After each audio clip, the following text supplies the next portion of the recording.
Please like share and subscribe my channel बच्चों।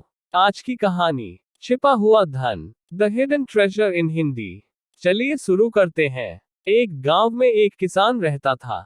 उसके 4 बेटे थे। किसान मेहनती था, लेकिन उसके चारों बेटे आलसी थे। किसान उन्हें समझाया करता, पर उनमें कोई असर नहीं होता। किसान जब बूढ़ा हो गया और उससे लगने लगा कि अब उसके कुछ ही दिन बच गए हैं, तो उसने अपने चारों बेटों को बुलाया और उनसे कहा, सुनो बेटो, अब मैं कुछ ही दिन का मेहमान हूँ। मरने के पहले तुम्हें एक राज की बात बताना चाहता हूँ। चारों बेटे ध्यान से सुनने लगे। किसान ने आगे कहा, अपने खेत में अपार धन गड़ा हुआ है। मेरे मरने के बाद तुम खेत को गहराई तक खोदना। तुम्हें धन मिल जाएगा। तुम लोग आराम का जीवन बिताना। चारों बेटे खुश हो गए।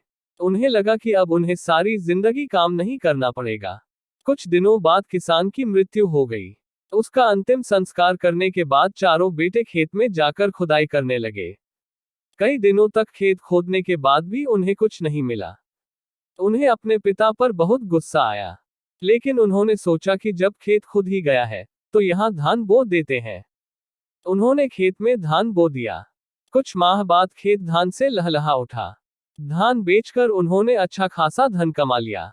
उस दिन उन्हें अपनी पिता की बात का अर्थ समझ आया कि उनके खेत में अपार धन छुपा है, बस उन्हें मेहनत करने की जरूरत है।